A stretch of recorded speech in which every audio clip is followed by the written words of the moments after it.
రాత్రికాల సమయంలో కొద్ది నిమిషాలు దేవుని యొక్క వాక్యాన్ని ధ్యానించుకుందాం. క్రిస్మస్ సందడి ఇప్పుడే ప్రారంభమైంది. మొట్టమొదటిగా మానస వచ్చింది, రేపు మరి కొంతమంది వస్తున్నారు.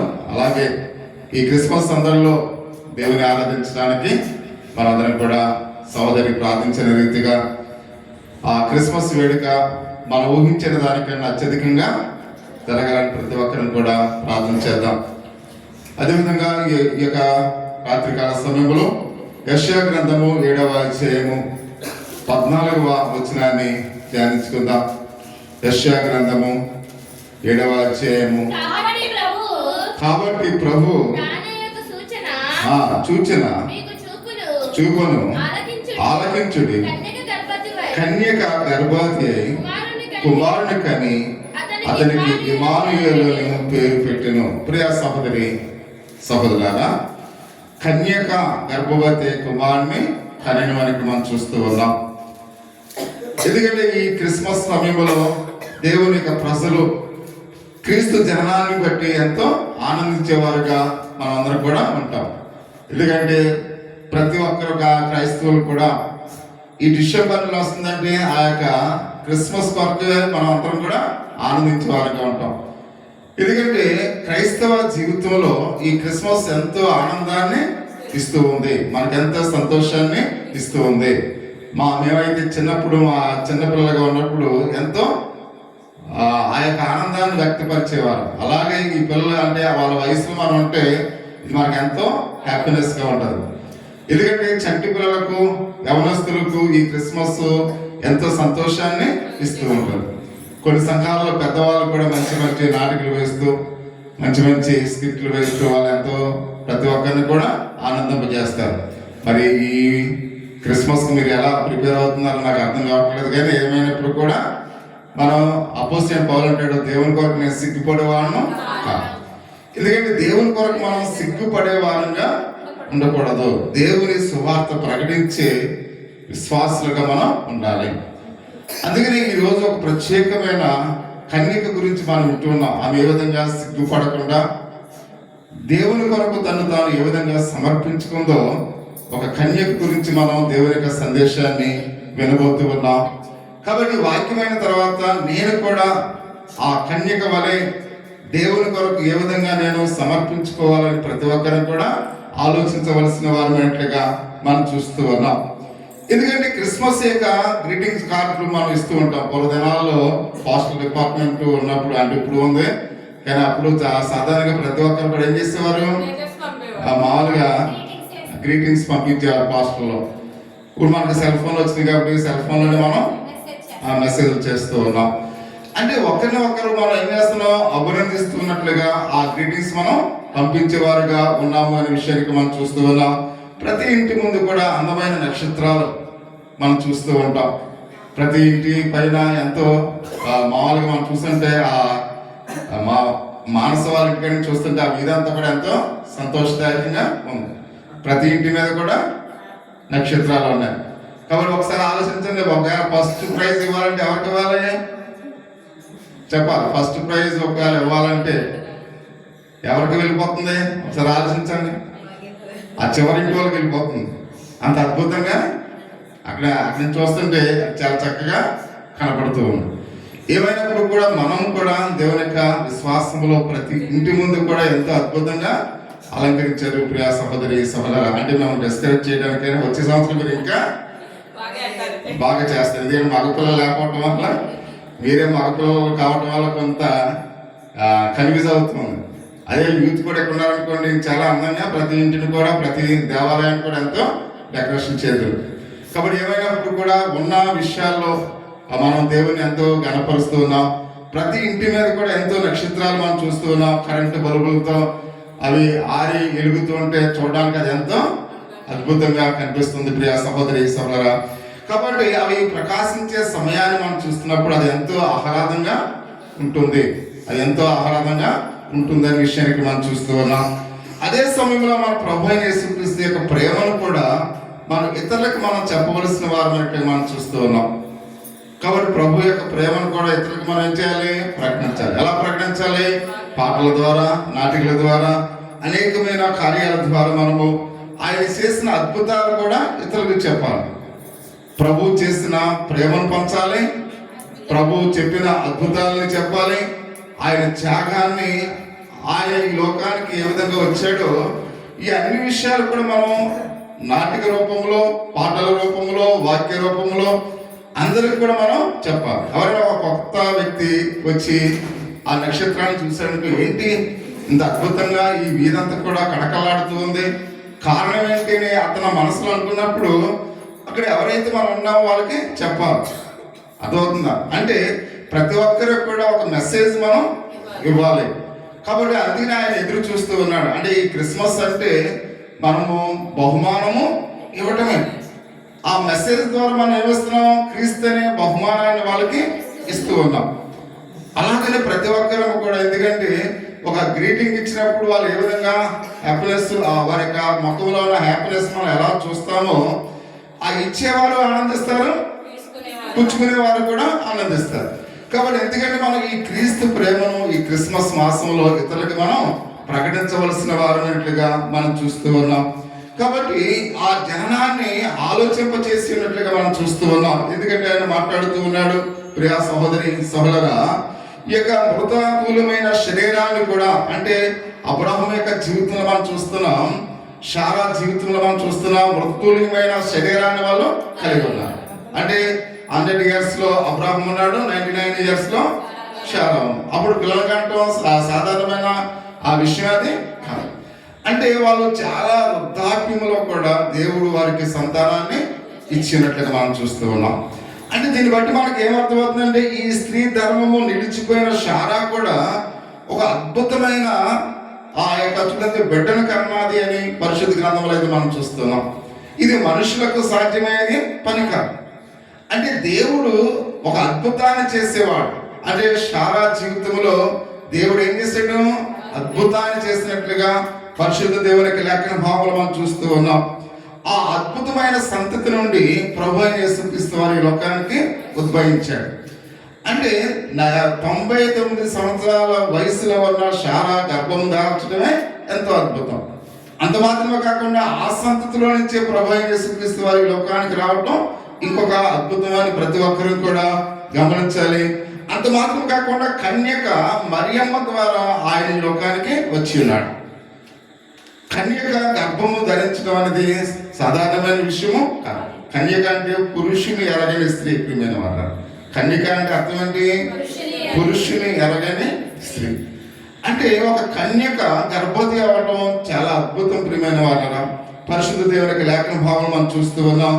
ఈ మహిమ గల ఈ సంతతిని అంతటిని కూడా మనము సృజించిన దేవుడు ఆ మరియమ్మ గారు ఆయన గర్భం దాల్చడం ఎంతో ఇష్టపడినట్లుగా మనం చూస్తూ ఉన్నాం. అంటే తండ్రి అయిన దేవుడు ఆ దినాల్లో అనేక మంది స్త్రీలుండగా మరియమ్మ గారిని ఎన్నుకోవడం ఒక అద్భుతమైన విషయం. ప్రియా సహోదరి సహోదర, సమాజంలో అనేక మందిని మనం చూస్తూ ఉంటాం. దేవుడు కొన్ని సందర్భాల్లో కొంతమందిని ఆయన ఏం చేస్తాడు? అద్భుతంగా వాడుకుంటాడు. అంటే వారిలో ఉన్న దయాగుణాలను చూసి, వారిలో ఉన్న మంచి లక్షణాలను చూసి దేవుడు అద్భుతంగా కొంతమందిని ఏం చేస్తాడు? ఉన్నతమైన స్థితిలో ఉంచుతాడు. ఇక్కడున్న మీరు ఆ ఒక్కరిలో నేనెందుకు ఉండకూడదు అని మీరు ఆలోచించాలి, ప్రియమైన వాళ్ళు. సాధారణంగా 1,00,000 మంది ఉద్యోగాలకు అప్లై చేశారనుకోండి, చాలా మంది ఎలాంటి నిరుత్సాహంతో ఉంటారంటే ఆ 1,00,000 మంది పెట్టారు, నాకు వస్తుందిలే అనుకుంటారు. కానీ మన ఆలోచన ఎలా ఉండాలి? ఆ వచ్చే ఉద్యోగంలో నా పేరు ఎందుకు ఉండకూడదు అని మనం ఆలోచించాలి. కానీ మనం ఏం చేస్తుంటాం? నిరుత్సాహంతో ఉంటాం. అలాగే మరియమ్మ గారిని ఎందుకు ఎన్నుకున్నాడు? మరియమ్మ గారిని ఎందుకు ఆయన ఆశీర్వదించాడు? మరియమ్మ గారిని ఎందుకు ఆయన దీవించాడు? నా జీవితంలో నేను కూడా ఉన్నతమైన ఆశయానికి నేను ఆలోచిస్తున్నప్పుడు నన్ను కూడా ఉన్నతమైన స్థితిలో దేవుడు ఉంచడానికి నేను ఎలా ఉండాలి? ప్రతి ఒక్కరు కూడా ఏం చేయాలి? ఆలోచించాలి. అంటే ఇప్పుడు ఆ సహోదరి సహోదరులు మనం చూస్తున్నాం, చరిత్రలో ప్రభువు అనేకమైన వేలాది మంది అద్భుతాలు చేశాడు. ఆయన గలిలయ సమరయ ప్రాంతాల్లో ఎన్నో అద్భుతాలు చేశాడు.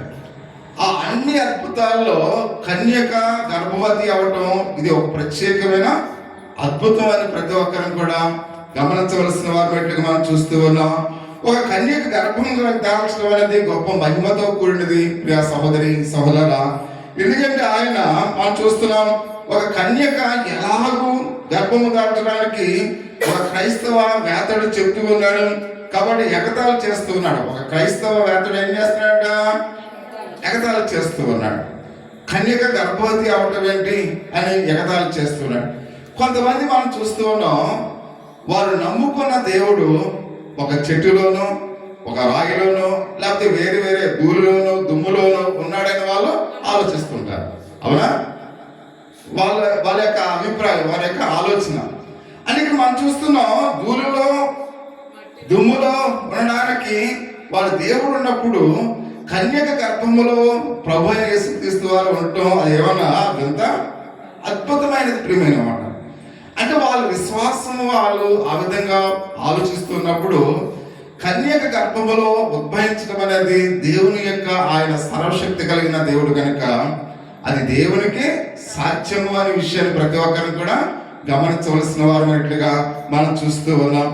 ఎందుకంటే ఒక పెద్ద మర్రి చెట్టు దాని యొక్క విత్తనాన్ని మనం చూసినట్లయితే అది ఎంత ఉంటుంది? చాలా చిన్నగా ఉంటుంది. అంటే ఆ చిన్న విత్తనంలో ఎంత మర్రి చెట్టు దాకా ఉంది? చాలా పెద్ద చెట్టు ఉంది. కానీ విత్తనం అవుతుంది అది చాలా స్మాల్, చిన్నది. కానీ ఆ చిన్న విత్తనములో ఎంతో ఒక పెద్ద వృక్షాన్ని కలిగి ఉన్నట్లుగా మనం చూస్తూ ఉన్నాం. అలాగే మరియమ్మ గర్భములో కాబట్టి లోక రక్షకుడే ఉద్భవించినట్లుగా మనం చూస్తూ ఉన్నాం. ఆమె కన్యకగా ఉన్న, ఒక పేదరాలుగా ఉన్న ఆమె గర్భములో ఉద్భవించిన వాడు సర్వలోకాన్ని పరిపాలన చేసి దేవుని కుమారుడైనట్లుగా మనం చూస్తూ ఉన్నాం. అంటే దేవుడు ఆయనకి ఏదైనా సాధ్యమే.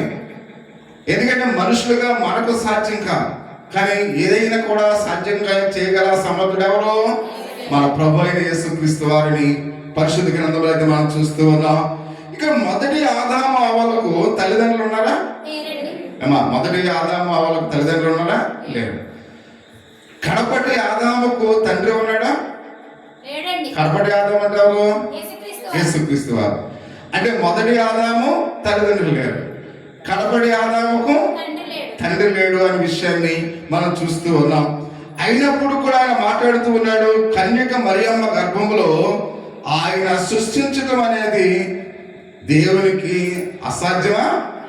ప్రియమైన వాళ్ళ అంటే దేవునికి ఏదైనా సాధ్యం. ఎందుకంటే తల్లిదండ్రులు లేకుండా ఆదాము అవ్వలను సృష్టించిన దేవుడు తండ్రి లేకుండా మరియమ్మ గర్భములో ఆయన జన్మించలేడా? జన్మిస్తాడు. అంటే ఏదైనా దేవునికే సాధ్యం అనే విషయాన్ని ప్రతి ఒక్కరిని కూడా గమనించవలసిన వాటిగా మనం చూస్తూ ఉన్నాం. అంత మాత్రమే కాకుండా ఇక్కడ మొదటి తిమోతికి రాసిన పత్రిక 3వ అధ్యాయం 16వ వచనంలో ఒక విషయానికి మనం చూస్తూ ఉన్నాం. దేవుడు సర్వ శరీరుడుగా ప్రత్యక్షమాయుడు ఆత్మ విషయములో నీతిమంతుడని తీర్పు నొందేను అని మనం చూస్తూ ఉన్నాం. అంటే 10 నెలలు మరియ గర్భములో యేసు ఉండినట్లుగా మనం చూస్తూ ఉన్నాం. కావున ఆయన కొరకు ఒక శరీరము తండ్రి సిద్ధపరిచి ఉన్నాడని ఎబ్రిల్ రాసిన పత్రిక 10వ అధ్యాయము 5వ వచనంలో మనం చూస్తూ ఉన్నాం. అంటే చదవమా. కాబట్టి ఆయన ఈ లోకమందు ప్రవేశించినప్పుడు ఇలాగూ చెప్పుచున్నాడు,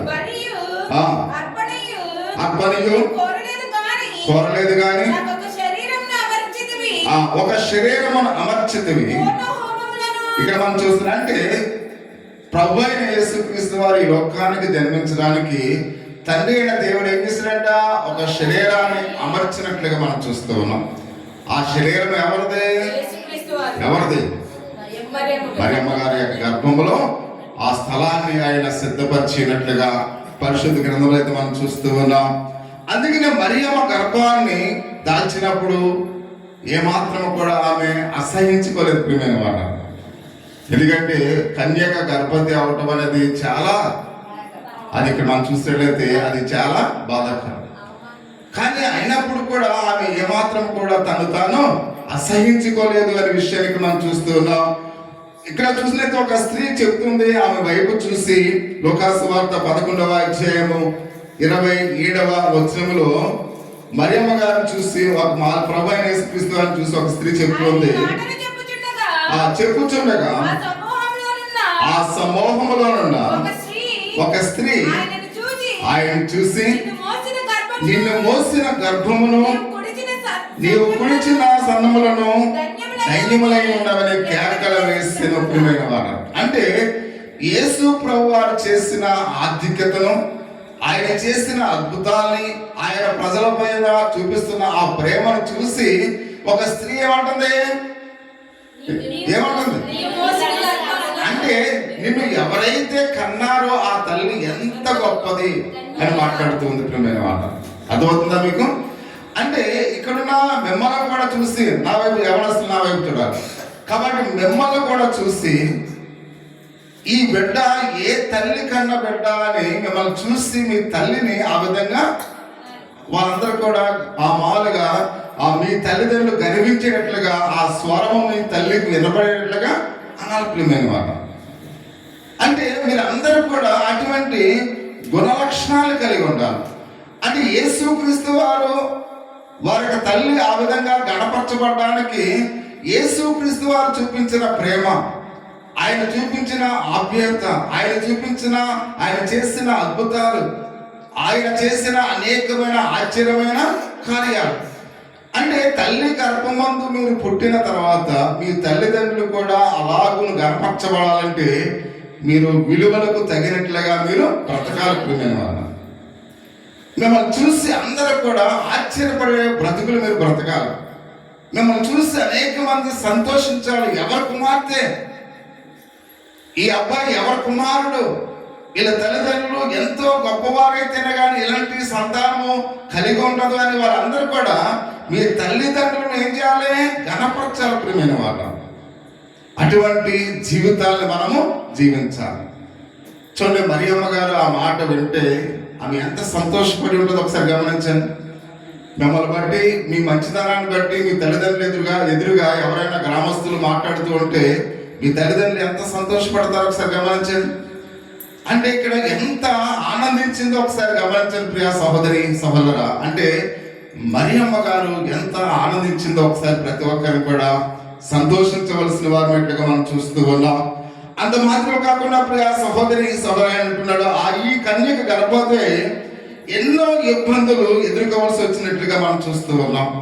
ఎందుకంటే ఇక్కడ పరిశుద్ధ గ్రంథంలో పురుషుడు లేకుండా గర్భవతి అగటం అది ఎంతో అవమానము, నింద. ఇశ్రాయేలు యొక్క ప్రజల్లో మనం చూసినట్లయితే పరిశుద్ధ దేవునికి లేఖన భాగంలో ఆదికాండము 38వ అధ్యాయము 24వ వచనములో ఆనాడు యోధా తన కోడల విషయంలో ఒక మాట మనం చూస్తూ ఉన్నాం.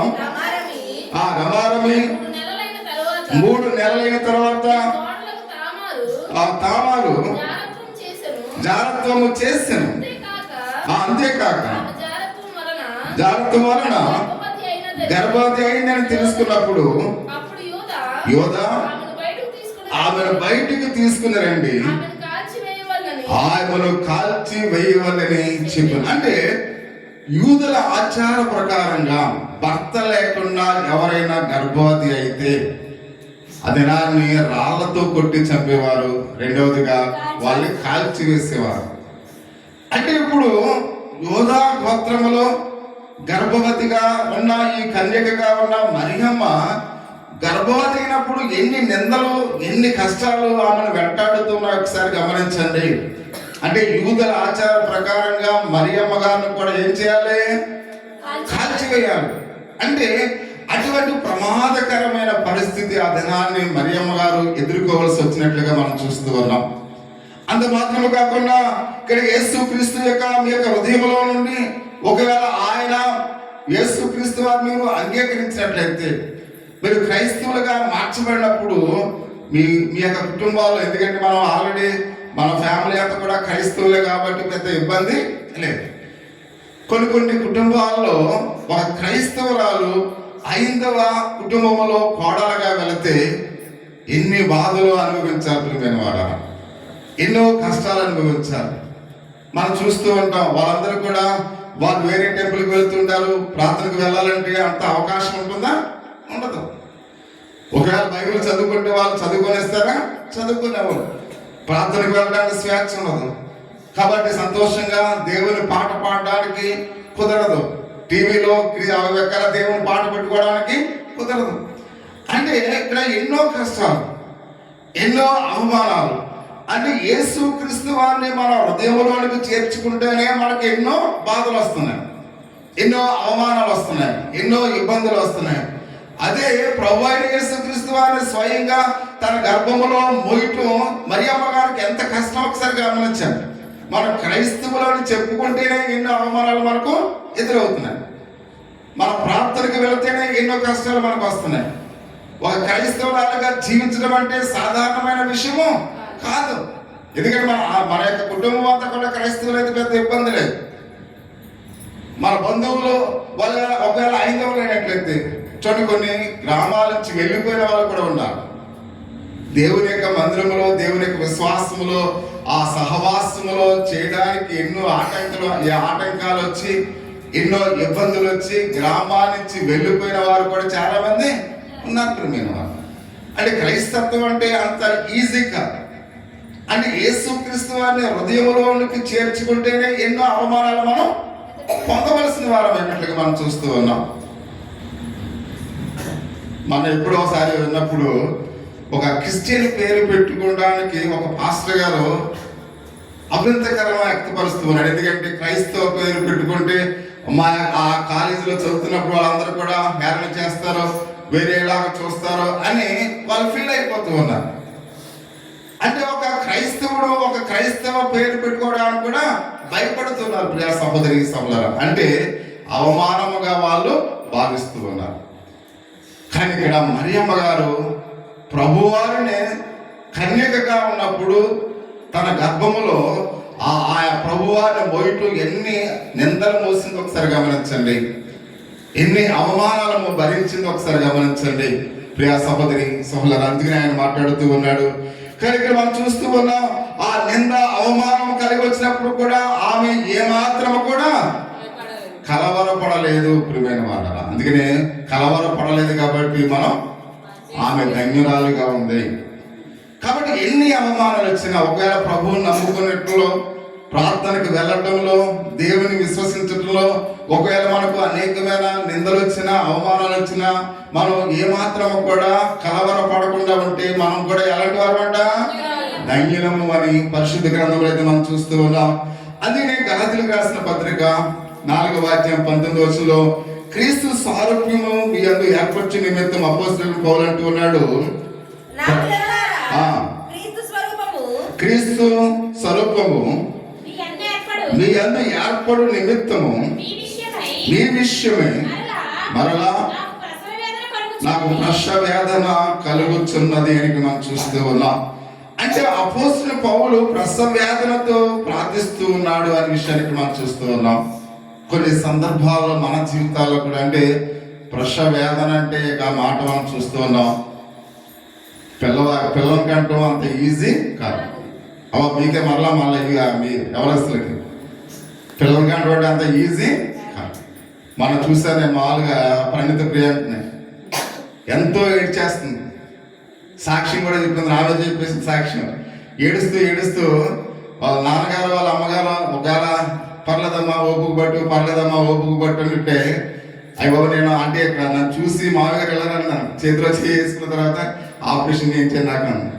అవును డాక్టర్ గారిని పిలిచి అమ్మ ఈ బాధపడలేకపోతుంది, ఆపరేషన్ సిద్ధం చేశానంటే ఆ సాక్ష్యం చెప్తుంది. మా మామయ్య గారిని కేకేసి సిద్ధం చేసామంటే ఆపరేషన్ చేశారు నాకు.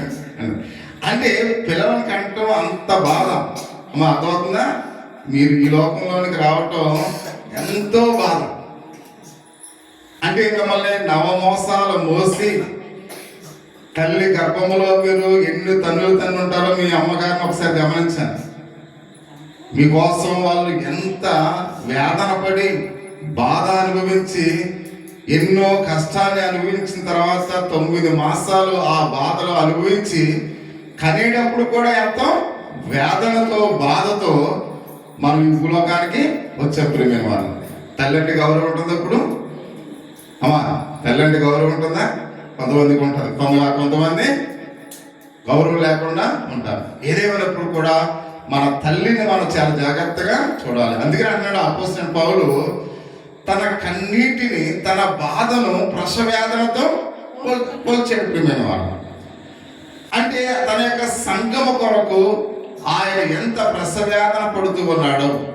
ఎందుకంటే ఇక్కడ మనం చూస్తున్నాం, విశ్వాసులుగా వాళ్ళు ఉన్న తర్వాత వాళ్ళు ఎప్పుడైతే వెనక్కి వెళుతూ ఉన్నారో, విశ్వాసం నుండి ఎప్పుడైతే వెనక్కి వెళుతూ ఉన్నారో, వారి యొక్క స్థితిని చూసి ఆయన ఏం చేస్తున్నాడంట, ప్రసవేదన పడుతూ ఉన్నాడు. అందుకని విశ్వాసము నుంచి మనం వెనకడుగు వేయకూడదు. వెనకడుగు వేస్తే మీరు ఎప్పుడైతే దేవునికి దూరం అవుతున్నారో, దేవునికి ఎప్పుడైతే మీరు దూరం అవుతున్నారో, మొట్టమొదటిగా బాధపడేది ఎవరో, మీ సంఘ కాపరి ప్రియమైన వారు. మీ సంఘ కాపరి ఎంతో ఏడుస్తూ ఉంటాడు. అందుకని అన్నాడు, నేను ప్రసవ వేదన పడుతూ ఉన్నాను. అంటే ప్రసవ అంటే అంత బాధపడుతూ ఉన్నాడు అని దాని అర్థం ప్రియమైన వారు. అంటే తల్లి పిల్లలను కనేటప్పుడు ఎంత వేదన చెందుతుందో, సంఘ కాపరి కూడా దేవుని యొక్క సన్నిధానంలో మీరు కనపడకపోతే అంత వేదన చెందుతాడు ప్రియా సహోదరి సహోదర. అందుకని ఇక్కడ మనం చూస్తూ ఉన్నాం, ప్రభు ఈ భూమి మీద జన్మించే నిమిత్తము మరియమ్మను ఎందుకు ఏర్పరచుకుంటాం, కారణం ఏంటో ఒకసారి గమనించాలి. అనేక మంది కన్యకలు ఉండగా మరియమ్మ గారిని ఎందుకు ఆయన ఎన్నుకున్నాడు, కారణం ఏంటి అని ప్రతి ఒక్కరిని కూడా ఈ రాత్రి క్లుప్తంగా మనం తెలుసుకుందాం. మరి యొక్క విశేషమైన స్వభావం ఆమెలో ఏం చూశాడు దేవుడు, ఈరోజు ఈ రాత్రి మనలో ఆయన ఏం చూడబోతూ ఉన్నాడు, మనలో ఉన్న విశేషం ఏంటి, విశేష లక్షణాలు మనం ఏమైనా కలిగి ఉన్నామా, దేవునికి ఆశీర్వాదాలు పొందుకోవడానికి, దేవుని యొక్క దీవులు పొందుకోవడానికి మనం ఎటువంటి విశేష లక్షణాలు మనము కలిగి ఉన్నాం. మరియమ్మ గారు ఎటువంటి విశేష లక్షణాలని కలిగి ఉంది. మొదటి మాట మనం చూసినట్లయితే మరియా దేనత్వం కలిగిన స్త్రీగా ఉంది ప్రియమైన వారు. మరియమ్మ గారు ఎలా ఉందంట, దేనత్వం కలిగింది.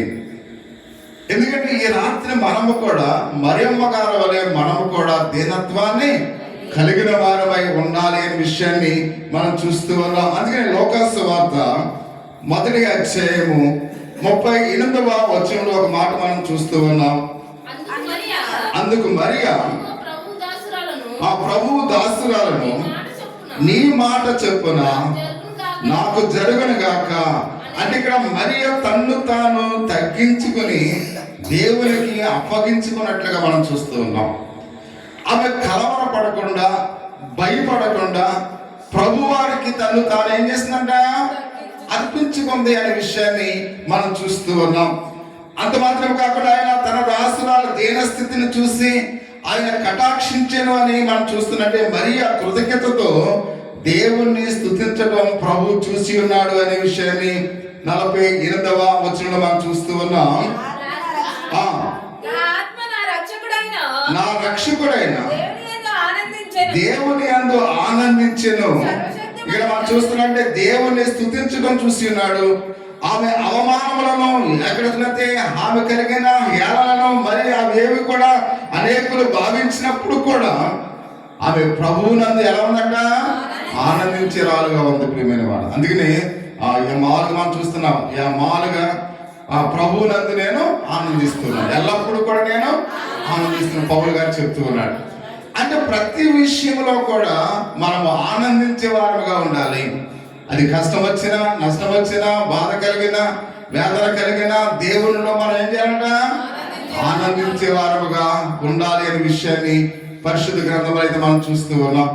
పొద్దున ఒక ఆయన యూట్యూబ్లో పెట్టాడు, మామూలుగా అతనికి 2 చేతులు లేవు. ఎదురుగా మామూలుగా ఒక ప్లేట్ ఉంది, ఆ ప్లేట్లో అన్నం ఉంది.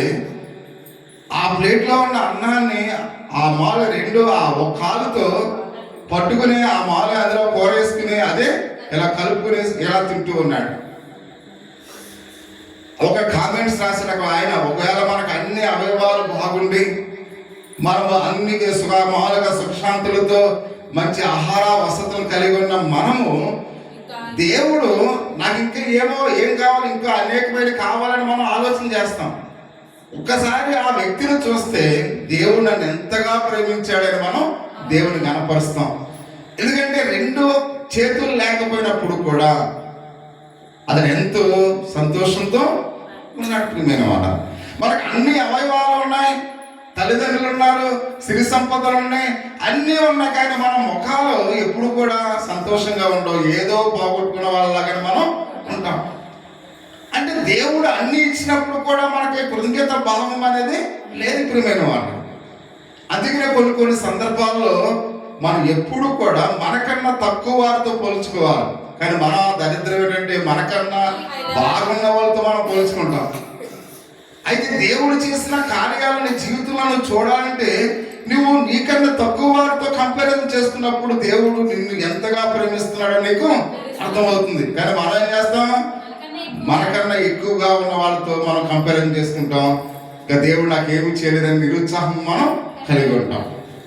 అంటే ప్రతి విషయంలో కూడా ఎన్ని అవమానాలు వచ్చినా, ఎన్ని కష్టాలు వచ్చినా, కాబట్టి మరియమ్మ గారు ఎంతో దీనత్వాన్ని కలిగింది. ప్రభువుని ఎంతగానో ఆమె ఏం చేస్తుందంట? ప్రభువుని ఆనందించినట్లుగా పరిశుద్ధ గ్రంథంలో అయితే మనం చూస్తూ ఉన్నాం. కాబట్టి అంత మాత్రం కాకుండా సామెతల గ్రంథము 3వ అధ్యాయము 34వ వచనములో అయితే దీనులకు ఆయన కృప దయచేయుచున్నాడు అని మనం చూస్తున్నాం. అంటే దీనత్వాన్ని ఎవరైతే కలిగి ఉంటారో అటువారికి దేవుడు తన కృపను దయచేస్తాడు. అంటే మనం దీనత్వాన్ని కలిగి ఉండాలి. దేవుని కృప పొందుకోవాలంటే మనం ఎలా ఉండాలంట? దీనత్వాన్ని మనము కలిగిన వారమై ఉండాలని మనం చూస్తూ ఉన్నాం. మరియు మన యొక్క జీవితం అంతా కూడా ఆయన చదివి పరిశీలించి ఎక్కడెక్కడ ఎటువంటి యొక్క ఆత్మీయంగా అహంకారము మరియమ్మ గారి యొక్క జీవితంలో దేవుడు ఎప్పుడు కూడా చూడలేదండి. తన జీవితాంతాన్ని కూడా పరిశీలన చేసినప్పుడు మరియమ్మ గారిలో అహంకారం అనేది లేదని ప్రియమైన మాట. అంటే మన జీవితాన్ని కూడా ప్రభువు చూస్తున్నప్పుడు ఆయన ఇప్పుడు చూస్తూ ఉన్నాడు. నీలో ఏముండకూడదు? అహంకారం ఉండకూడదు ప్రియమైన వాడు. నీలో గర్వం అనేది ఉండకూడదు. దేవుడు చూస్తూ ఉన్నాడు. కాబట్టి ఎవరైతే అహంకారాన్ని కలిగి లేరో దేవుడు వాళ్ళు ఏం చేస్తాడు? ఆశీర్వదిస్తాడు. అంటే ఈ రాత్రి నీ జీవితంలో నీకు ఏముండకూడదు? అహంకారం ఉండకూడదు. గర్వం అనేది నీలోనికి ప్రవేశించడానికి ఏమాత్రం కూడా అయితే నువ్వు ఇష్టపడకూడదు ప్రియమైన వాళ్ళ. అంటే మరియమ్మ గారిలో దేవునికి బాగా నచ్చిన గుణలక్షణం ఏంటంటే ఆమె జీవితాంతము కూడా ఒకసారి పరిశీలన చేస్తే తమ జీవితాంతంలో కూడా ఆమెలో ఏమి లేదంట? అహంకారము లేదు అనే విషయానికి మనం చూస్తూ ఉన్నాం. కాబట్టి అందుకనే లోకాసు వార్త 1వ అధ్యాయం 43వ వచనంలో ప్రభు తల్లి గొప్పగా ఆ తల్లి నా ఎదురుకు వచ్చుట ఎలాగో ప్రాప్తించను, ఇదిగో ఈ శుభవచనము ఆయన మనం చూస్తుంటే ప్రభు తల్లి అని గొప్పగా పిలువబడి ఆమె ఏమాత్రం కూడా అతిశయపడలేదు మాట. ఒకవేళ మీ ఇంట్లో ఎవరైనా ఎమ్మెల్యే గారు ఉన్నారనుకోండి, మీరు ఏమంటారు? మా ఫాదర్ ఎమ్మెల్యే అంటారు. ఓకేనా? ఒకవేళ ఎస్ఐ గారు మీ నాన్నగారు అనుకోండి, ఆ కిరాణా కొట్టు దగ్గరికి వెళ్ళా మా డాడీ ఎస్ఐ అంటారు. అంటే ప్రభువుకే ఉన్న తల్లి, ఆయన సర్వ సృష్టికర్త, సర్వాధికారము కలిగిన వాడు. ఆమె ఎప్పుడు కూడా నేను ప్రభు తల్లిదని ఏమాత్రం కూడా ఆమె అతిశయపడలేదు ప్రియమైన వారు. మనకు ఎంత ఉన్నా, మన బంధువులు ఎంత గొప్పవారైనా మనం ఏమాత్రం కూడా అతిశయపడకూడదు ప్రియ సహోదరి సహోదరుడు. అందుకనే మరియమ్మ గారు ప్రభు తల్లి అయినప్పుడు కూడా ఆమె ఏం పడదంట? అతిశయపడలేదు అనే విషయాన్ని పరిశుద్ధ గ్రంథంలో అయితే మనం చూస్తున్నాం. అంటే దేవుని కుమారుడిగా, మనిషి కుమారుడిగా ప్రభు ఈ లోకానికి ప్రత్యక్షమైనప్పుడు ఆయన ఈ లోకంలో వేలాది కొలది అద్భుతాలు చేసినప్పుడు కూడా మరియమ్మ గారు ప్రశాంతంగా ఉంది ప్రియా సహోదరి సహోదరుడా. ఒకవేళ మీలో ఎవరైనా చిన్న అద్భుతం చేశారనుకోండి, మీరు ఏం చేస్తారు? మా నాన్న మామూలుగా కొండ మీద దూకేసాడు అనుకోండి, మా నాన్న కొండ మీద దూకేస్తాడు తెలుసా నీకంట. అంటే మనము ఏదైనా అద్భుతాలు మనలో ఎవరైనా చేసే వాళ్ళు ఉంటే మనం చాలా పెద్ద గొప్పవారంగా చెప్పుకుంటాం. అర్థమవుతుందమ్మా? కానీ ప్రభు ఎన్ని అద్భుతాలు చేశాడు, ఎన్నో గొప్ప కార్యాలు చేశాడు. కానీ ఏమాత్రం కూడా ఆమె ఎలా ఉందంట? ప్రశాంతంగా ఉంది. ఏమాత్రం కూడా ఆమె పొంగిపోలేదు, ఏమాత్రం కూడా అతిశయపడలేదు, ఏమాత్రం కూడా ఆ గొప్పలు చెప్పుకునేట్లుగా ఆమె ఎప్పుడు కూడా ప్రయత్నము చేయలేదు అనే విషయాన్ని పరిశుద్ధ దేవునికి లేఖన భావంలో మనం చూస్తున్నాం. అంటే తను ఏమాత్రం కూడా హెచ్చించుకునే అవకాశం ఉన్నా కానీ ఆమె హెచ్చించుకోలేదు ప్రియమైన వాళ్ళు. మనమైతే ఏం చేస్తాం? హెచ్చించుకోవడానికి ప్రయత్నం చేస్తూ ఉంటాం. మాకు అది ఉంది ఇది ఉంది అని మనం గర్వించడానికి ప్రయత్నం చేస్తుంటాం. లేకపోతే మా ఫ్యామిలీలో పలానా వాళ్ళు ఈ స్థితిలో ఉన్నారని మనం ఏం చేస్తుంటాం? వాళ్ళని బట్టి మన గొప్ప చెప్పుకుంటాం. కానీ ఏమాత్రం కూడా ఆమె ఇటువంటి గొప్పలు చెప్పుకోకుండా, అంటే హెచ్చించడానికి అవకాశం ఉంది. ఆమె చాలా గొప్పగా చెప్పుకోవచ్చు, నా కొడుకు ఎలా చేస్తున్నాడు, ఇన్ని అద్భుతాలు చేస్తున్నాడు అని చెప్పుకునే అవకాశం మరియమ్మ గారికి ఉంది. కానీ చెప్పుకునే అవకాశం ఉన్నా కానీ ఆమె తగ్గింపు యొక్క స్థితిని మాత్రమే మనం అక్కడ చూస్తున్నాం ప్రియమైన వాళ్ళ. అందుకని ఆమె ప్రభువుకి ఎంతో ఇష్టమైన ధన్యురాలుగా ఉంది అనే విషయాన్ని పరిశుద్ధ గ్రంథంలో అయితే మనం చూస్తూ ఉన్నాం. ఇంకొక విషయానికి మనం గమనించినట్లయితే ప్రియా సహోదరి సహోదరా, దేవుని యొక్క వాక్య భాగం తన కుమారుని అడ్డు పెట్టుకుని పేరు ప్రఖ్యాతులు అది ఇక్కడ సంపాదించడానికి, చాలా డంబంగా ప్రవర్తించడానికి చాలా మంది ఇష్టపడుతూ ఉంటారు. కాబట్టి ఆ గొప్ప వాళ్ళ పేర్లు చెప్పుకుని మనము డబ్బాలు కొట్టుకోవడానికి చాలా మంది ఇష్టపడుతూ ఉంటాం. కానీ ఆ విధంగా డబ్బాలు కట్టుకోవడానికి మరియమ్మ గారు ఏ విధంగా డంబంగా ఆమె జీవించడానికి ఇష్టపడలేదు అని మనం చూస్తున్నాం. అంటే మనుషులు ఎదుట దీనురాలుగా ఉంది. దేవునికి ఇష్టమైన స్వభావం అదే ప్రియమైన వాళ్ళ. దేవునికి ఇష్టమైన స్వభావం ఏది? దీనురాలుగా ఉండటం. మనుషుల ఎదుట దీనురాలుగా ఉన్నప్పుడు అది దేవునికి ఇష్టమైన స్వభావం ప్రియమైన వాళ్ళ. మనకి ఎన్ని ఉన్నప్పుడు కూడా దీనత్వాన్ని కలిగి ఉండాలి. అందరూ కూడా మన హోదాని, మన అంతస్తును చూసి మనను గౌరవించడం కాదు, మన దీనత్వాన్ని చూసి గౌరవించాలి, మన ప్రేమను చూసి గౌరవించాలి. మన యొక్క మన యొక్క ఆ గుణలక్షణాలు ఈ రాత్రి మనకు ఉన్నాయా లేదా అని ప్రతి ఒక్కరం కూడా ఆలోచించవలసిన వారినట్లుగా మనం ప్రతి ఒక్కరం కూడా ఆలోచించవలసిన వారినట్లుగా మనం చూస్తున్నాం. రెండవ స్వభావానికి మనం చూస్తున్నాం, ఇతరులను అభినందించే స్వభావం కలిగి ఉంది ప్రియమైన వాళ్ళ. ఇతరులను ఏం చేసిందట? అభినందించే స్వభావాన్ని కలిగి ఉన్నట్లుగా మనం చూస్తూ ఉన్నాం. ప్రియా సహోదరి సోదరా, ఇంకొక మాట చూసి ముగించుకుందాం. లోకాసు వార్త 1వ అధ్యాయము 40-41 వచనాన్ని మనం చూద్దాం. జకరియా ఇంటిలో ప్రవేశించి ఎలిజబెత్తుకు వందనములు చేసెను. ఎలిజబెత్తు మరి యొక్క వందన వచనము వినగానే ఆమె గర్భములో శిశువు గొంతులు వేసెను. అంటే ఇతరులను అభినందించాలి ప్రియమైన వాళ్ళు. మనం ఎవరైనా ఇంటికి వెళ్తే వాళ్ళు ఏం చేయాలి? మనం అభినందించాలి, వందనాలు చెప్పాలి, థ్యాంక్స్ అని చెప్పాలి. కాబట్టి ఎప్పుడు కూడా మనం ఇతరుల ఇంటికి వెళ్ళినప్పుడు మన ముఖాలు కూడా ఎలా ఉండాలి? సంతోషంగా ఉండాలి, నవ్వుతూ వాళ్ళని పలకరించాలి. అంత మాత్రమే కాకుండా మనం చూస్తున్న ఎలిజబెత్ని ఇక్కడ గణపరచంలో మరియా ముందు వరుసలో ఉన్నట్లుగా మనం చూస్తూ ఉన్నాం. అంత మాత్రమే కాకుండా మనము కూడా శపించడానికి కాదు కానీ ఆశీర్వదించడానికి మనం పిలువబడి ఉన్నాం ప్రియమైన వాళ్ళ. మనం ఎవరైనా ఇంటికి వెళ్ళామనుకోండి, వాళ్ళు శపించడానికి వెళ్తున్నామా, ఆశీర్వదించడానికి వెళ్తున్నామా? ఆశీర్వదించడానికి వెళ్తున్నాం. కొంతమంది అలా ఇంటికి రాగానే ఆ ఇంట్లో కొట్టేసుకోవడమో తిట్టేసుకోవడమో ఏదో అయిపోతుంది. అంటే నువ్వు వెళ్ళి వాళ్ళు శపించుతున్నాం ప్రియమైన వాళ్ళ. అంటే ఎవరన్నా ఇంటికి వెళితే మనం ఆ ఇంటి వాళ్ళందరూ కూడా సంతోషించాలి, వాళ్ళు ఆనందించాలి. అంతేగాని మనం ఎవరింటికైనా వెళ్ళామా ఆ ఇల్లు అక్కడతో అయిపోయినట్టు. అంటే కొంతమంది శపించే వారుగా వెళ్తారు ప్రియమైన వాళ్ళ. కానీ మరియమ్మ గారు శపించే దానిరాలుగా వెళ్ళలేదు. ఏం చేస్తుంది? దీవించే దానిరాలుగా వెళ్ళింది ప్రియమైన వాళ్ళ. శుభవచనాలు పలకాలి. మనం ఎప్పుడు కూడా ఎవరన్నా ఇంటికి వెళ్తే మనం శుభవచనాలు పలకాలి, శాపవచనాలు ఎవరు కూడా పలకకూడదు. అంటే మరియమ్మ గారు ఎలిజబెత్ ఇంటికి వచ్చినప్పుడు శుభవచనాలు పలకడానికి వెళ్ళింది. మనము కూడా శుభవచనాలే పలకాలి కానీ శాపవచనాలు ఎవరు కూడా పలకకూడదు. ఏదైనా చెప్పాలంటే నువ్వు డైరెక్షన్ ఇవ్వాలంటే తర్వాత డైరెక్షన్లు. కొంతమంది ముందే డైరెక్షన్లు ఇచ్చేస్తారు, మేమంతా కరెక్ట్, నువ్వేదో తప్పు చేస్తున్నావు అన్నట్టుగా కొంతమంది ఏం చేస్తుంటారు? డైరెక్షన్లు ఇస్తుంటారు. అలాంటి డైరెక్షన్లు మనం ఇవ్వడానికి అది సమయము కాదు. వాళ్ళని ఆ సమయంలో ఏం చేయాలి? ఎంకరేజ్ చేయాలి, ఆదరణ కలిగే మాటలు మాట్లాడాలి, వాళ్ళు శుభవచనాలు మాట్లాడాలి. అంటే మనం ఉన్నంతసేపు వాళ్ళు కష్టాలు మర్చిపోవాలి, వాళ్ళ ఇబ్బందులు మర్చిపోవాలి.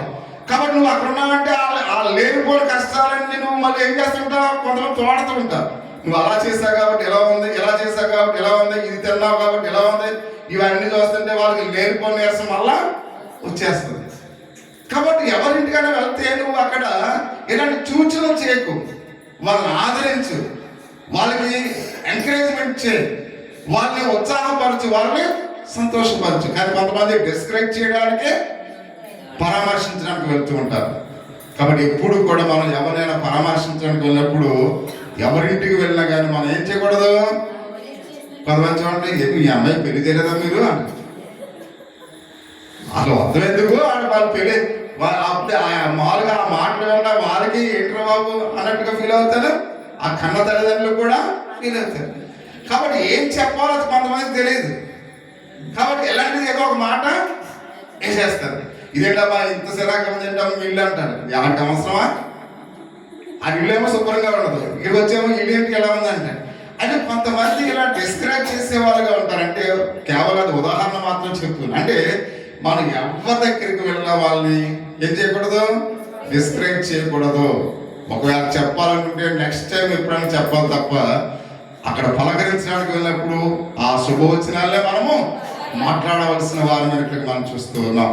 అందుకనే మరియమ్మ గారు ఎలిజబెత్ ఈ గృహానికి వచ్చినప్పుడు అక్కడ శుభవచనాలు పలికింది అనే విషయానికి మనం చూస్తూ ఉన్నాం.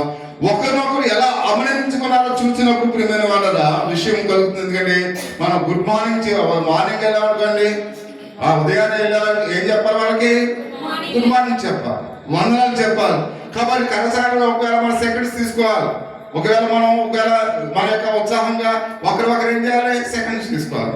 మనం వెళ్ళిపోతున్నప్పుడు ఏం చెప్పాలి? గుడ్ బై చెప్పాలి. అంటే ఒకరు మనం ఎలా అభినందించుకోవాలి. వెళ్ళినప్పుడు వందనాలు చెప్పాలి, మనం వచ్చేటప్పుడు వందనాలు చెప్పాలి.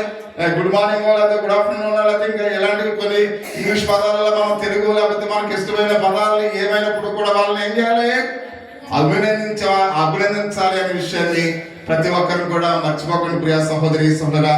కాబట్టి అందుకనే అయితే మన దేశంలో మనము అనేక మంది ఇక్కడ చూస్తే అమెరికా దేశంలో ప్రతి ఒక్కరు కూడా చిన్న విషయాన్ని కూడా వాళ్ళు ఏమంటారు, ట్యాక్స్ గివింగ్ చెప్తారు. ప్రతి విషయంలో కూడా మనం ఎవరైనా ఏదైనా సహాయం చేస్తే వాళ్ళకి పని చేయాలి, ట్యాక్స్ చెప్పాలి ప్రియ సహోదరి సహోదరా.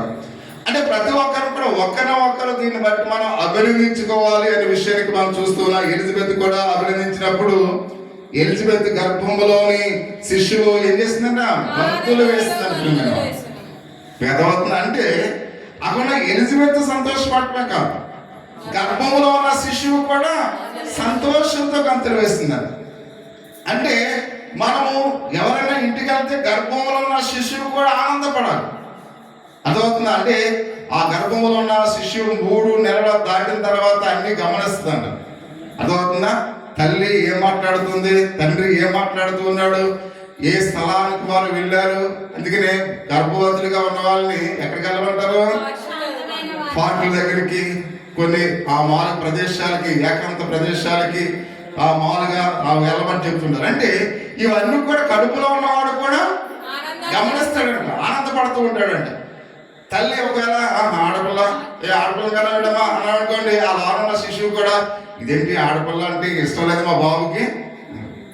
ఒకవేళ తాత వచ్చి అంతమంది ఆడపిల్ల ఏంటమ్మా ఆడపిల్ల కన్నా అనుకో, వాడికి తెలిసిపోద్ది. అందుకనే మనం ఎప్పుడు కూడా పిల్లల గురించి ఆ మాలు కడుపులో ఉన్నాడు కదా వాడికి వినపడతేంట్లే అన్నట్లుగా మనం ప్రవర్తించాలి. అన్ని గమనిస్తారంట. గర్భంలో ఉన్న శిశువు కూడా అన్ని గర్భాల వాళ్ళు గమనిస్తుంటారు. అందుకనే మరియమ్మ గారు ఎప్పుడైతే ఎలిజబెత్ గారికి వందనాలు చెప్పిందో వెంటనే గర్భంలో ఉన్న శిశువు ఎవరైనా ఆ బాప్తిజం ఇచ్చి ఆహారంగా గంతులు వేసిందంటే ప్రియమైన వాళ్ళు. అలాగూ మనం ఎవరు గృహానికి వెళ్ళిన వాళ్ళు గంతులు వేసేవారుగా ఉండాలి ఆనందంతో. అంత మాత్రమే కాకుండా ఇక్కడ మనం చూస్తున్నాం, దేవుని యొక్క బిడ్డలు ఒకరు అభినందించుకోవాలి. మనసులో ఒకటి పెట్టుకుని పెదాలతో ఒకటి మాట్లాడటం కాదు, హృదయపూర్వకంగా ఒకరి పట్ల ఒకరు ప్రేమ అనురాగాలని కలిగి ఉండాలి. ఒక దేవుని యొక్క అక్కడ విశ్వాసులు ఎప్పుడు కూడా కలంకం మనలో ఉండకూడదు, కల్మషం మనలో ఉండకూడదు, స్వార్థం అసూయ ఒక క్రైస్తవుల్లో ఉండకూడదు. ప్రియమైన వాళ్ళు మనం ఎలా ఉండాలి, కల్మషం లేని వారంగా, ప్రేమ మనం ఇతరులకు మనం పంచాలి.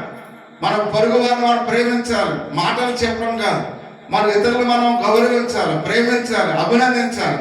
కాబట్టి అందుకనే ప్రతి క్రైస్తవుడు కూడా కాబట్టి ఇతరులు మనం ఏం చేయాలి, గౌరవించే వారంగా ఉండాలి అనే విషయాన్ని పరిశుద్ధ గ్రంథంలో మనం చూస్తూ ఉన్నాం. అందుకనే రోమపత్రిక 16:13 అపోస్తలుడు పౌలు అంటాడు, పవిత్రమైన బుద్ధి పెట్టుకుని ఒకరినొకడు వందనము చేయుడి అని మనం చూస్తూ ఉన్నాం.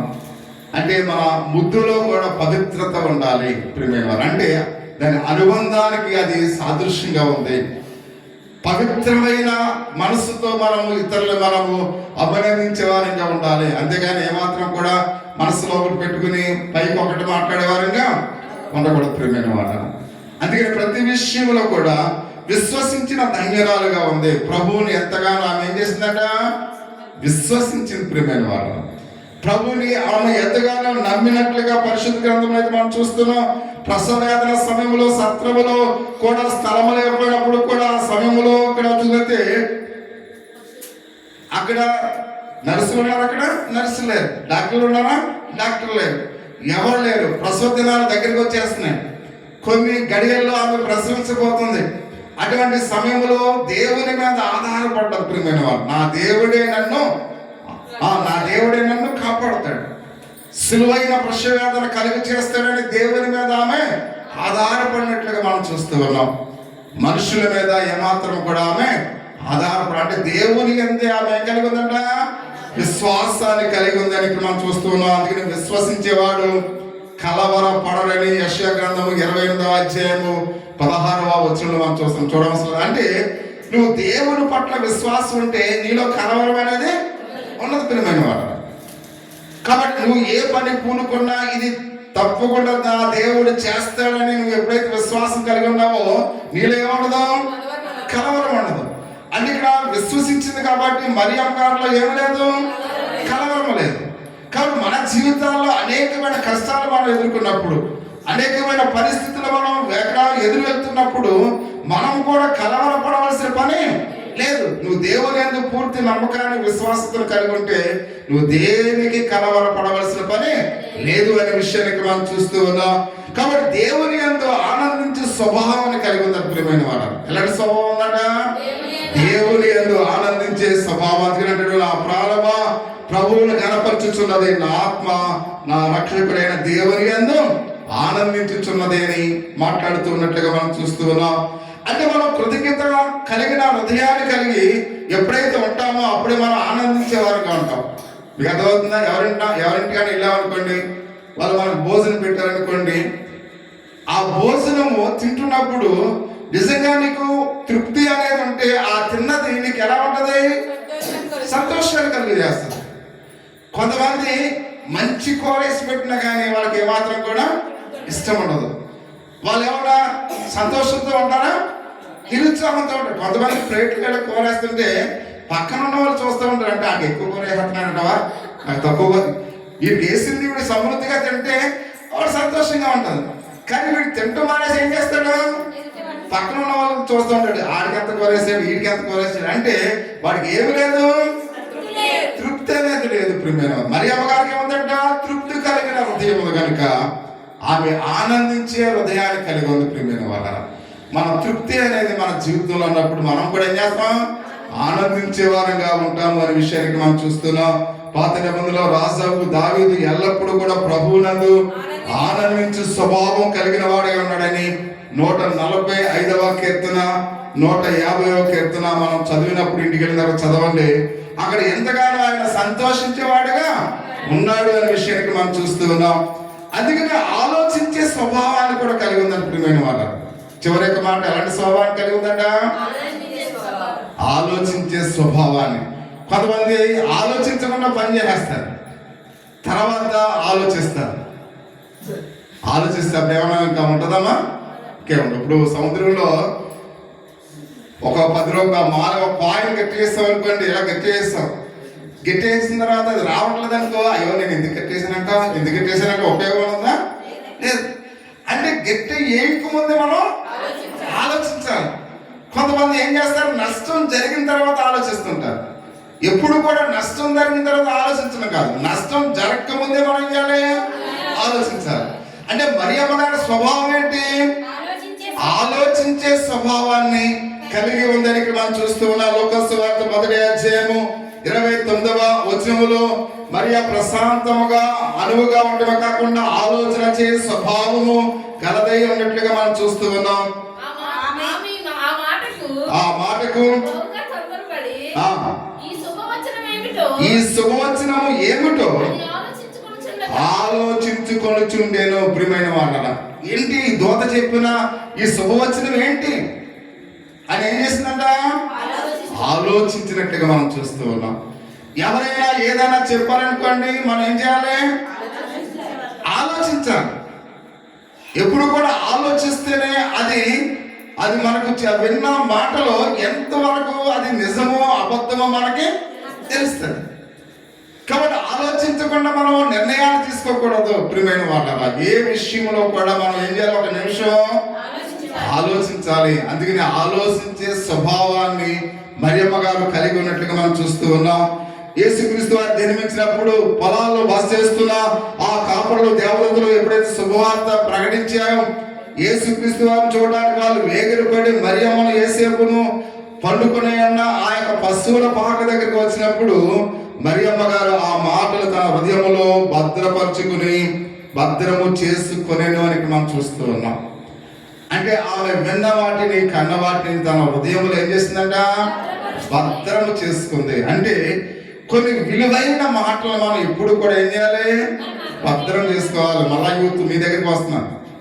మీ తల్లిదండ్రులు ఎప్పుడైతే విలువైన మాటలు చెప్తారో మీ ప్రాణము పోయేంత వరకు ఆ మాటలు మీ హృదయంలోనే ఉండాలి, భద్రం చేసుకోవాలి. కాబట్టి ఎప్పుడైతే ఆ మాటలు మీకు పదే పదే మీకు గుర్తు రావాలి.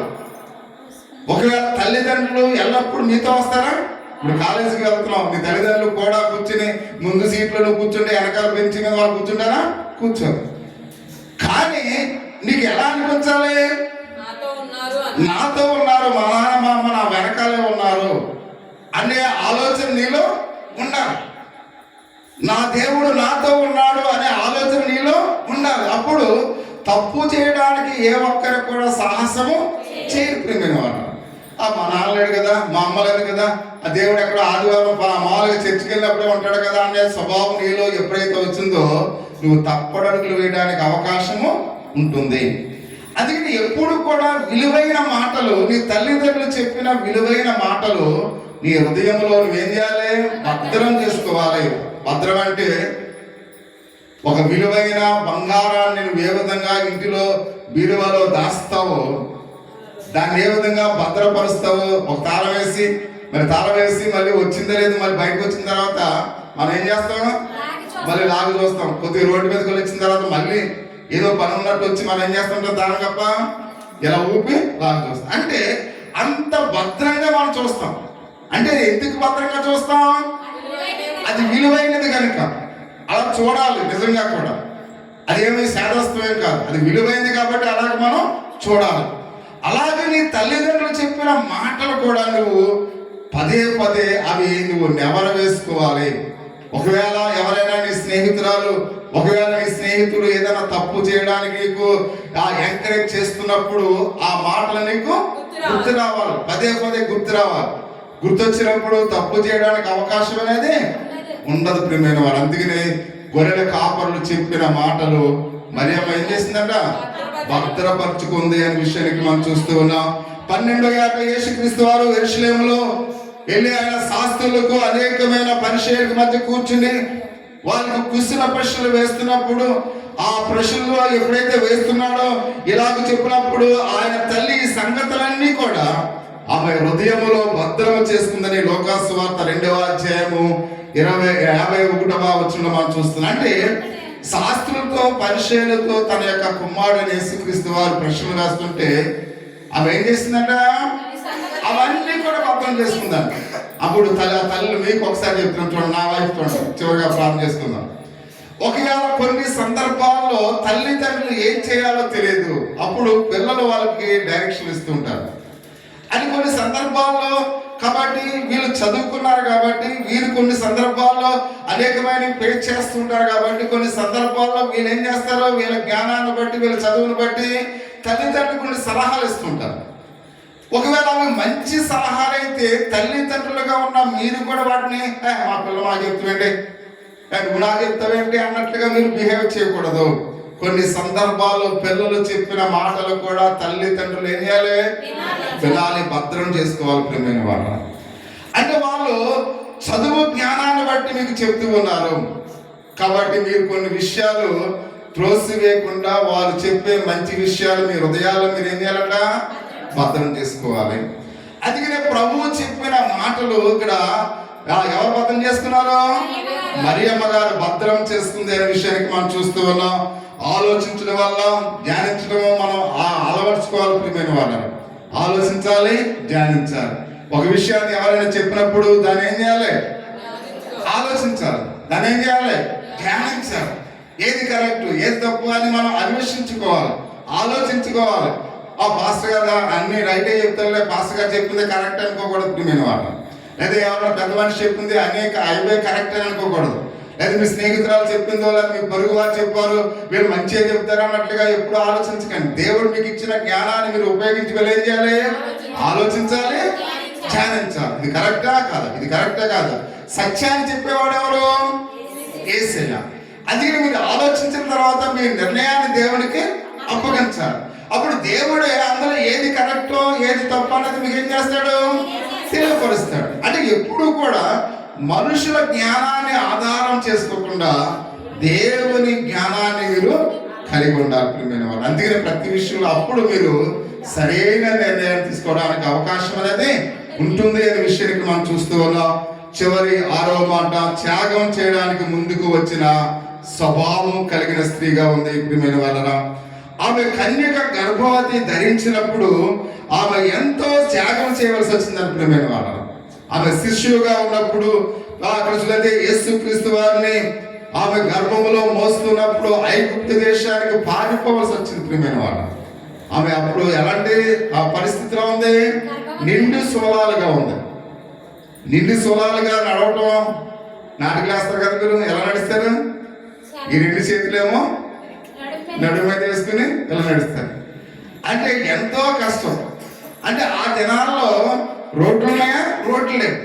కొండల్లో రొప్పల్లో ఆ లోయల వెంబడి ఆమె ఐగుప్తు దేశం వరకు కూడా నడుచుకుంటూ వెళ్ళిందట. ఎంత చూడ ఆమె ప్రియ సహోదరి సోదరా ఎంత త్యాగం చేస్తుందో ఒకసారి గమనించండి. అంటే లోక రక్షకుడిని ఈ లోకానికి పంపించడం కోసం ఆమె నవమోసాలు ఆయన మోయటమే కాకుండా అనేకమైన కష్టాలు అనుభవించినట్లుగా కూడా పరిశుద్ధ గ్రంథంలో అయితే మనం చూస్తూ ఉన్నాం. చివరిగా శిశువుని ఎత్తుకుని నిలబడినప్పుడు సుమేయన్ అంటూ ఉన్నాడు, నీ హృదయంలోనికి ఒక ఖడ్గము దూసుకుని పోవును అని మాట్లాడుతూ ఉన్నాడు. అంటే నీ హృదయంలోంచి ఒక ఖడ్గము దూసుకుని పోవును అంటే యేసుక్రీస్తు వారు ఏ విధంగా ఈ లోకానికి వచ్చిన తర్వాత ఆయన ఏ విధమైన శ్రమలు పడతాడో కూడా ఆమెకు ముందుగానే తెలిసి ఉన్నట్లుగా మనం చూస్తూ ఉన్నాం. చూడండి ఆ పాదాలు చంటి పిల్లల యొక్క పాదాలు అందరూ కూడా ముద్దు పెట్టుకుంటూ ఉంటారు. స్నానం చేసినప్పుడు చాలా మంది ఏం చేస్తుంటాం, ఆ బొగ్గలలో గిలుతూ ఉంటాం, కాళ్ళలో ముద్దు పెట్టుకుంటాం, ఇలా చేతిలో ముద్దు పెట్టుకుంటూ ఉంటాం, పిల్లలు చూసి ఎంతో సంతోషిస్తూ ఉంటాం. కానీ మరియమ్మ గారి యొక్క ఆ స్థితి ఒకసారి ఆలోచించినట్లయితే ఆమె చేతిని ఇలా ముద్దు పెట్టుకుంటుంది కానీ తన మనస్సులో ఏముంది, ఒకరోజు నేను ఏ చేతినైతే ముద్దు పెట్టుకుంటున్నానో ఆ చేతుల్లో మేకులు కొట్టబడతాయి. ఏ తలలో అయితే వాళ్ళగా టవల్తో రుద్దుతూ ఉందో ఆ తల మీద ఏ విధంగా ముద్దు పెట్టుకుంటుందో ఆ క్షణం ఆమె ఆలోచిస్తూ ఉంది, ఒకరోజు నా కుమారుడు తల మీద ముళ్ళ కిరీటము పెట్టబోతూ ఉన్నారు. ఆ కాళ్ళను ముద్దు పెట్టుకున్నప్పుడు ఆ కాళ్ళలో శీలలు కొట్టబోతున్నా అంటే ఆమె యేసుక్రీస్తు వారిని పెంచిన ఆ 33.5 సంవత్సరాలు కూడా నరక యాతన అనుభవించింది. ప్రియమైన వాళ్ళ ఆమె ఎంత త్యాగం చేసిందో ఒకసారి గమనించండి. తన కుమారుడి కొరకు ఆమె ఎంతగా ఆహ్లాదులు ఆమె నిద్రపోలేదు. ఎప్పుడు కూడా తన కుమారుడు సంభవించే ఆ శ్రమలే ఆమెకు గుర్తొచ్చినట్లుగా మనం చూస్తూ ఉన్నాం. అంటే ఇక్కడ ప్రభువారిని ఈ లోకంలోనికి ఆయన ఉద్భవించిన ఆ తల్లి ఎంతో త్యాగం చేసినట్లుగా మనం చూస్తూ ఉన్నాం. కానీ మనమైతే ప్రభువుకి 1 గంట దేవుని సన్నిధానంలో గడపడానికి మనం సమయాన్ని ఇవ్వలేకపోతున్నాం. ఎంత సిగ్గు చేయడం ఒకసారి గమనించండి. 9 మోసాలు గర్భంలో మోసింది, ఎన్నో ఆ యొక్క నిందలు భరించింది, ఎన్నో అవమానాలు భరించింది. నిండు సోలాలుగా ఉన్నప్పుడు ఆమె ప్రయాణం అక్కడ చేసినట్లుగా మనం చూస్తూ ఉన్నాం. ఐగుప్తు దేశానికి ఆమె ప్రయాణం చేసింది కాబట్టి ఎంతో వేదన చెందింది. తన కుమారుడు ఈ విధంగా చనిపోతాడు అని తెలిసినప్పుడు కూడా అనేక రాత్రులు ఆమె నిద్రాహారాలు లేకుండా భరించింది. ప్రియమైన వాళ్ళారా, అంటే దేవునికి సమస్తాన్ని ఆమె సమర్పించుకుంది ఇష్టపూర్వకంగా. కానీ దేవునికి మీరు ఎలా ఇష్టపూర్వకంగా మీరు ఉన్నారు ఒకసారి గమనించారు. చిన్న నాటికి వేయడానికి ఇష్టపడలేదు. మీరు ఇష్టపడుతున్నారు, కొంతమంది ఇష్టపడే ఉంటారు, కొంతమంది అంటే దేవుని కొరకు నేను చెయ్యాలనే ఒక ఆలోచన, ఒక తపన కూడా మీకు లేదు. కానీ అన్ని విషయాలు ఆమె భరిస్తూనే ప్రభువుని ఈ లోకానికి ఆమె ప్రసాదించినట్లుగా మనం చూస్తూ ఉన్నాం.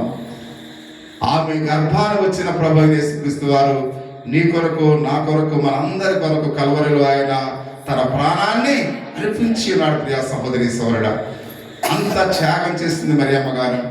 కాబట్టి మరియమ్మ వలె నీవు నేను ఎందుకు ఉండలేకపోతున్నాం, దేవుని కొరకు మనం ఎందుకు సమర్పించుకోలేకపోతున్నాం అని ప్రతి ఒక్కరిని కూడా ఈ యొక్క రోజు, ఈ సాయంకాల సమయంలో ప్రతి ఒక్కరిని కూడా ఆలోచించవలసిన వారినట్లుగా మనం చూస్తూ ఉన్నాం.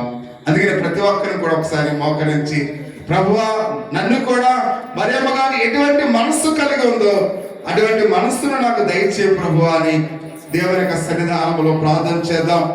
దైవాసక్తితో